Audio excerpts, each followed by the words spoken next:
दोन कॉम्बिनेशन मध्ये याच्यातली खरी जी आहे ती हरवण्याची भीती वाटत नाही? मला असं वाटतं की मी पडद्यावरती जास्त खोटी आहे. पडद्या तुमच्यावर आता जी आहे तीच मी खरी आहे. म्हणजे मी लिटरली सांगते, माझ्या वडिलांनी मला खूप लहानपणी सांगितलं होतं की ते बाकी काही कर, आयुष्यात खोटं बोलू नको, कारण एक खोटं बोललं ना की ते लपवायला 10 खोटं बोलायला. त्यामुळे खोटं बोलता येत नाही. आलं तरी चेहऱ्यावर हसू येतं, पकडली जाते. त्यामुळे पण हे क्षेत्र जे आहे, हे क्षेत्र खूप अवघड आहे. म्हणजे हे क्षेत्र अजिबात सोपं नाहीये आणि त्याच्यामध्ये टिकून राहणं अजिबात सोपं नाही. म्हणजे तुम्ही कोणीतरी होण्याचा एक प्रवास असतो आणि कोणीतरी झाल्यानंतर ते टिकवून ठेवण्याचा वेगळा प्रवास असतो. तर मी आता आय गेस मी कोणीतरी आहे, असं म्हणते खूप कोणीतरी आहे, पण मी कोणीतरी झालीये हे टिकवून ठेवण्याचा आत्ताचा माझा प्रवास चालू.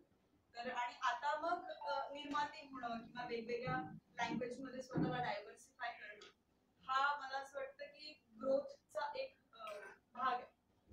तर मी तेच करण्याचा प्रयत्न करते आणि मी माझे जेवढे मी 20 वर्ष या क्षेत्रात आहे. माझ्या या वर्षी मला 20 वर्ष होती या क्षेत्रात. पण 20 वर्षाच्या काळामध्ये मी 24 ते 25 सिनेमे केले.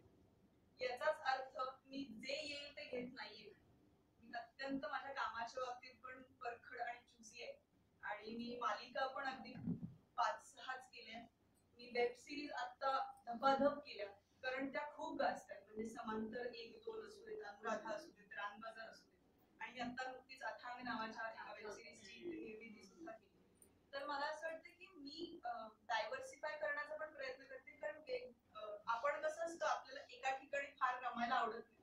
आपल्याला वेगवेगळ्या गोष्टी करून पाहायच्या असतात, कराव्या वाटतात, आणि मी तेच आता करते. म्हणजे अभिनेत्री म्हणून आता मी इतकं केलं आहे जे मला असं वाटतं मी खूप केलंय.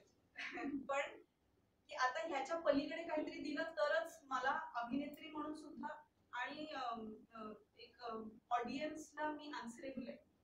तर त्यांना सुद्धा असं वाटलं पाहिजे अरे तेजस्विनी काहीतरी वेगळं घेऊन आली. तर ते वेगळ्याच्या शोधात मी आता आहे अभिनेत्री, आणि ते मला मिळेपर्यंत मी निर्मातीच्या भूमिकेत आहे असं. म्हणजे आम्हाला खूप छान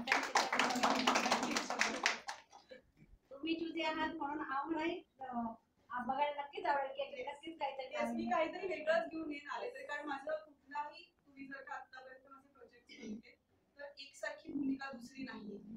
म्हणजे प्रयत्नपूर्वक मी एवढं केलं आहे. आता याच्या पुढे अजून वेगळे पण शोधणं हा खरा तर खूप मोठा चॅलेंज.